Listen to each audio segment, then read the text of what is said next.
ଅର୍ଥନୈତିକ ସଂସ୍କାର ଯୋଗୁଁ ବିଶ୍ୱ ନିବେଶ କେନ୍ଦ୍ର ଭାବେ ଭାରତ ପ୍ରତି ବୃଦ୍ଧି ପାଉଛି ଆକର୍ଷଣ, କହିଲେ ପ୍ରଧାନମନ୍ତ୍ରୀ। ରାଜ୍ୟସଭାରେ କେନ୍ଦ୍ରୀୟ ବଜେଟ୍ ଉପରେ ଜାରି ରହିଛି ଆଲୋଚନା। ସନ୍ଥ ରବିଦାସ ଜୟନ୍ତୀ ପାଳନ ଅବସରରେ ଆଜି ବସିବ ନାହିଁ ସଂସଦ ବୈଠକ। ଧାନ ଅମଳ ପରେ ଅବଶିଷ୍ଟାଂଶର ସର୍ବନିମ୍ନ ସହାୟକ ମୂଲ୍ୟ ନିର୍ଦ୍ଧାରଣ ନେଇ ସଂସଦୀୟ କମିଟିର ସୁପାରିଶ। ପ୍ରୟାଗରାଜ ମହାକୁମ୍ଭ ମେଳାରେ ଚାଲିଛି ମାଘ ପୂର୍ଣ୍ଣିମା ସ୍ନାନ ଏବଂ ଭାରତ ଇଂଲଣ୍ଡ ଚଳିତ ସିରିଜ୍ର ତୃତୀୟ ତଥା ଅନ୍ତିମ ଦିନିକିଆ ମ୍ୟାଚ୍ ଆଜି ଅହମ୍ମଦାବାଦଠାରେ ଖେଳାଯିବ। ସ୍ଥିର ନୀତି ଏବଂ ଅର୍ଥନୈତିକ ସଂସ୍କାର ଯୋଗୁଁ ବିଶ୍ୱ ନିବେଶ କେନ୍ଦ୍ର ଭାବେ ଭାରତ ପ୍ରତି ଆକର୍ଷଣ ବୃଦ୍ଧି ପାଉଛି ବୋଲି ପ୍ରଧାନମନ୍ତ୍ରୀ ନରେନ୍ଦ୍ର ମୋଦି କହିଛନ୍ତି। ଫ୍ରାନ୍ସ ରାଷ୍ଟ୍ରପତି ଇମାନୁଏଲ୍ ମାକ୍ରନ୍ଙ୍କ ସହ ଗତ ସନ୍ଧ୍ୟାରେ ପ୍ୟାରିସ୍ଠାରେ ଚତୁର୍ଦ୍ଦଶ ଭାରତ ଫ୍ରାନ୍ସ ମୁଖ୍ୟ କାର୍ଯ୍ୟନିର୍ବାହୀ ସମ୍ମିଳନୀକୁ ସମ୍ବୋଧନ କରି ଶ୍ରୀ ମୋଦି ଏହା କହିଛନ୍ତି। ବ୍ୟାବସାୟିକ ସମ୍ପର୍କକୁ ସୁଦୃଢ଼ କରିବା ଏବଂ ଅଭିନବତାକୁ ପ୍ରୋତ୍ସାହନ ପ୍ରଦାନ କରିବାରେ ସରକାରଙ୍କ ପ୍ରତିବଦ୍ଧତା ଉପରେ ପ୍ରଧାନମନ୍ତ୍ରୀ ଉଲ୍ଲେଖ କରିଛନ୍ତି।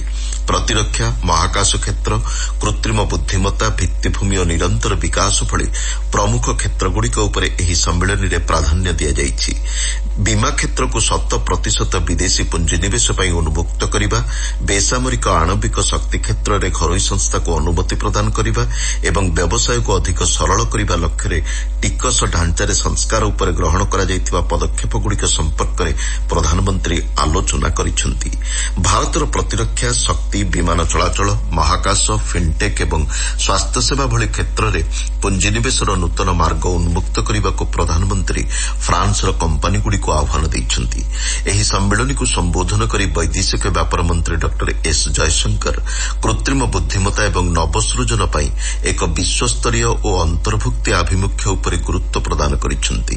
ବିଭିନ୍ନ କ୍ଷେତ୍ରରେ ଭାରତ, ଫ୍ରାନ୍ସ ଏବଂ ଭାରତ ୟୁରୋପୀୟ ସଂଘ ଭାଗିଦାରିତାକୁ ସୁଦୃଢ଼ କରିବା ସହିତ ସହାୟକ ଯୋଗାଣ ଶୃଙ୍ଖଳ ପ୍ରସ୍ତୁତି ଉପରେ ଡକ୍ଟର ଜୟଶଙ୍କର ଆଲୋକପାତ କରିଛନ୍ତି।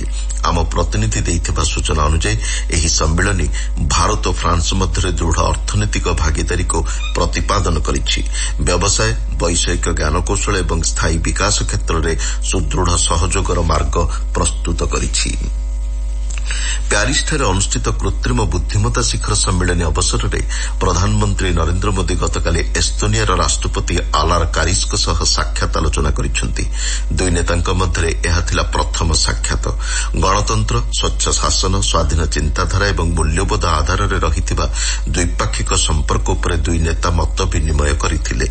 ବାଣିଜ୍ୟ, ପୁଞ୍ଜିନିବେଶ ଏବଂ ପ୍ରଯୁକ୍ତିବିଦ୍ୟା ସମେତ ବିଭିନ୍ନ କ୍ଷେତ୍ରରେ ଦ୍ୱିପାକ୍ଷିକ ସମ୍ପର୍କ ବୃଦ୍ଧି ନେଇ ଉଭୟ ନେତା ସନ୍ତୋଷ ବ୍ୟକ୍ତ କରିଥିଲେ। ଆଲୋଚନାରେ ଦ୍ୱିପାକ୍ଷିକ ସାଇବର ନିରାପତ୍ତା କ୍ଷେତ୍ରରେ ସହଯୋଗ ନେଇ ଆଲୋଚନା ହୋଇଛି। ଭାରତରେ ରହିଥିବା ସୁଯୋଗର ସଦୁପଯୋଗ ନେଇ ପ୍ରଧାନମନ୍ତ୍ରୀ ଏସ୍ତୋନିଆ ସରକାର ଏବଂ ସେଠାକାର ପୁଞ୍ଜିନିବେଶକାରୀଙ୍କୁ ଆମନ୍ତ୍ରଣ କରିଛନ୍ତି। ମିଳିତ ଜାତିସଂଘରେ ପାରସ୍ପରିକ ସ୍ୱାର୍ଥ ଏବଂ ଆଞ୍ଚଳିକ ଦ୍ୱିପାକ୍ଷିକ ସ୍ୱାର୍ଥ ସମ୍ବଳିତ ବୈଶ୍ୱିକ ପ୍ରସଙ୍ଗ ଉପରେ ଉଭୟ ନେତା ବୈଠକରେ ମତ ବିନିମୟ କରିଥିବା ଜଣାପଡ଼ିଛି। ରାଜ୍ୟସଭାରେ କେନ୍ଦ୍ରୀୟ ବଜେଟ୍ ସଂକ୍ରାନ୍ତ ଆଲୋଚନା ଗତକାଲିଠାରୁ ଜାରି ରହିଛି। ବିଭିନ୍ନ ଦଳର ସଦସ୍ୟ ଏଥିରେ ଅଂଶଗ୍ରହଣ କରି ସେମାନଙ୍କର ମତ ଉପସ୍ଥାପନ କରିଛନ୍ତି। ବିଜେପିର ଭାଗବତ କରାଡ କହିଛନ୍ତି, ସରକାରଙ୍କ ସକ୍ରିୟ ପଦକ୍ଷେପ ଯୋଗୁଁ ବିତ୍ତୀୟ ନିଅଣ୍ଟ 0.4% ହ୍ରାସ ପାଇଛି। ସିଧାସଳଖ ଲାଭାଂଶ ହସ୍ତାନ୍ତର ପ୍ରକ୍ରିୟା ଅର୍ଥନୈତିକ ପଦବୀକୁ ତ୍ୱରାନ୍ୱିତ କରିଛି ବୋଲି ସେ କହିଛନ୍ତି। ଏନ୍ସିପିର ପ୍ରଫୁଲ୍ଲ ପଟେଲ କହିଛନ୍ତି, ପ୍ରଧାନମନ୍ତ୍ରୀ ନରେନ୍ଦ୍ର ମୋଦିଙ୍କ ନେତୃତ୍ୱରେ ଦେଶ ଖୁବ୍ ଶୀଘ୍ର ବିଶ୍ୱର ତୃତୀୟ ବୃହତ୍ତମ ଅର୍ଥନୀତିରେ ପରିଣତ ହେବ। ସୁଦୃଢ଼ ଭିତ୍ତିଭୂମି ଏବଂ ଅନ୍ୟାନ୍ୟ କ୍ଷେତ୍ରରେ ଦେଶ ଉଲ୍ଲେଖନୀୟ ଅଗ୍ରଗତି କରିଛି ବୋଲି ସେ କହିଛନ୍ତି।